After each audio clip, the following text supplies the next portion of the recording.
Cam, I know it's a fine line here, but were you happy with the participation? And is this like the first time it maybe feels normal out there for you guys? Yeah, I'm happy with participation. Happy whoever shows up. It doesn't really matter who shows up. If we're going to be here, we're going to take advantage of this time. And it's going to change constantly. I think I said it before, you just can't plant your feet and say, this is just going to happen this way. We learned from last year that you had to be you had to be able to adapt to different situations. But, we'll keep going. Guys are going to come in and out. And this is a voluntary period. I don't think we've ever judged guys off of attending a voluntary period. So, when we get to mini camp, I think we'll have full 100% participation, but I don't really worry about that. Kurt Pryor, ESPN. Yeah, Kim, kind of along those lines, it seemed like there were some position groups that had a fewer number of guys than others. Are those position groups, especially if, they're on the offensive side and they're learning new concepts with the new offense, are they at a disadvantage for not being here? Or are those some of the guys that you would anticipate to kind of come in and out throughout this?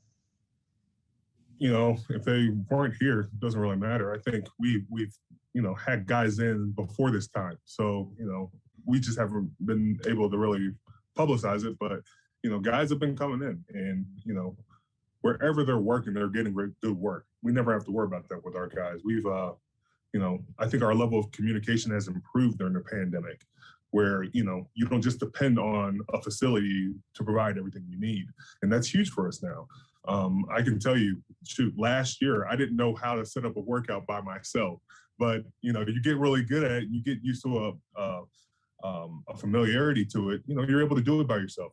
Guys are working out together, working on things, whether it's O-linemen, wide receivers, tight ends, quarterbacks, organizing things, and I think we're having that communication outside the building is going to be huge for us down the road.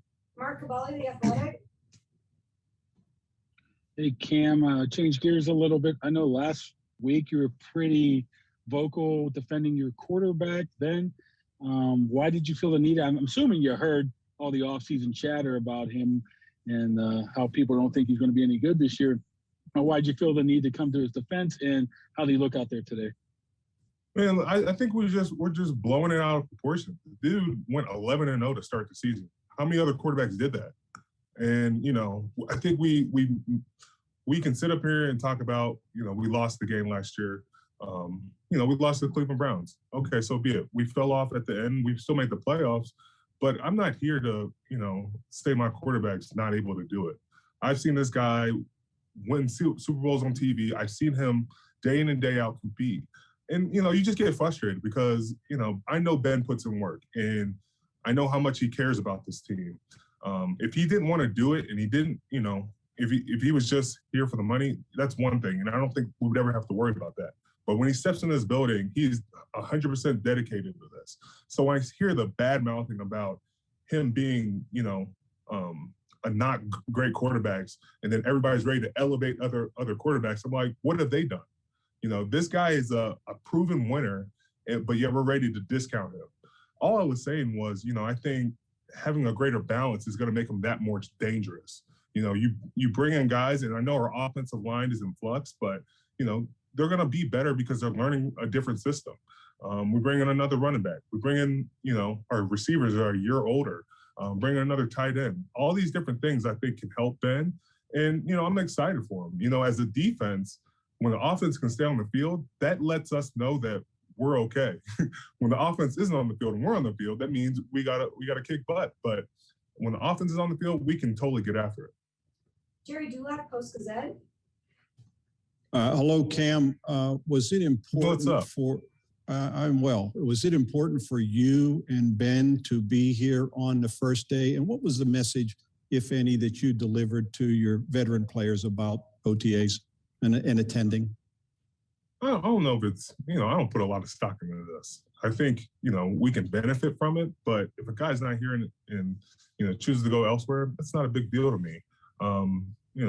The guys that aren't here are usually veterans who have been in the system. But, for me and Ben, it's like we try to cultivate relationships right now. We try to learn different guys or new positions. And that just comes with time. I think there's growth that can happen for a younger guy to, talking to older guys, and the younger guys like to emulate older guys during this time. But, going forward, I tell my guys, this is voluntary. I'm not really, I know everybody's working, which puts me at an ease, but I'm not going to put all my eggs in a basket for, a voluntary period. This is the time to learn, and, the virtual meetings are what, and then you have your field work. But every guy in this building and outside this building, I know is putting their best foot forward. The conversations I have, guys can get good work wherever they go. It's just about where they feel like they need to be. Alan Saunders, Pittsburgh Sports Now.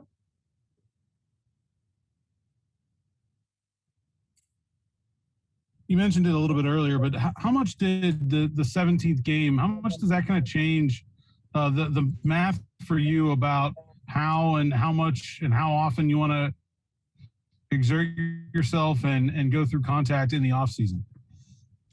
Man, I think it was just an overdue thing that needed to be changed when you talk about our off-season work.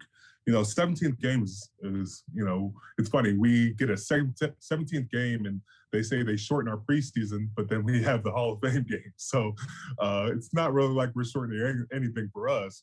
We just gain an extra game. But, we just have to be smart. Whether it's reps now and, during team game, you just want to, it's a war of attrition already. Let's add a little bit more bang to it. So, those hits on the body, I was talking to a coach out there, usually this first day, there's already a separated shoulder or, a torn hamstring, but that's always been the nature of the game. But that doesn't prevent you from growing and adapting this game to make sure everybody stays healthy and is ready for week one. Jeff Hawthorne, 93.7. Hey, Cam, you mentioned the message or that you wanted to cultivate relationships. There are a lot of new players here, obviously a lot of rookies. What's your message to them about your expectations? I don't know how much expectations you go into this time. I think you really start to narrow it down when you get to, training camp. But I think mini camp, you see what guys look like going full speed. But training camp, you say, what can this guy do for this team now? I don't like there's so much time that can be put into this that if you rush it and think, oh, I got to be the perfect player right now, you're not really going to learn too much. And I think learning is the main thing for young guys. I was not fortunate enough to have a mini camp and, the OTAs my first year because we were the lockout. And, my main thing was wherever I went, I was, be a sponge, be open to learning.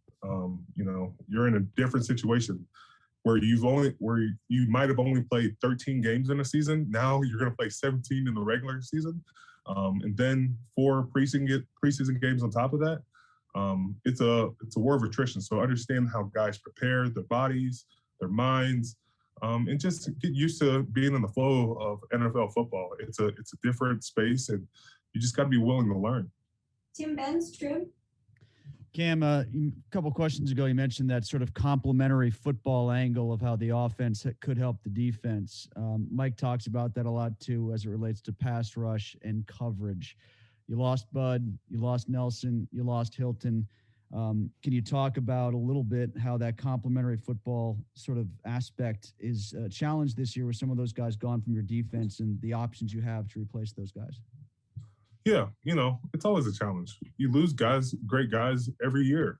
That's the nature of the game. Everybody in this league should be paid, the highest amount. That's what I think, because the amount of work you put in should benefit you, what you put on the field. But this creates an opportunity for guys to step in. Alex Highsmith is a guy I look at, his second year. He really got to play his first year, and this is the second year where we look for him to blossom. A guy like Cam Sutton, who's always been our utility guy, be able to play at the nickel or the slot, the dime. Well, let's see if he can play, full-time corner outside. You look at a guy like James Pierre stepping in. These are guys that were, depth pieces last year that now we get to elevate to the next step. But now our depth gets questioned. But, this is an opportunity for those guys to step up. And I think the coaches are going to understand that. I think we find good depth by using this time out here and, getting ready for mini camps and, training camp. I don't worry about it, but I'm excited about it. This is the chance for new guys to step up.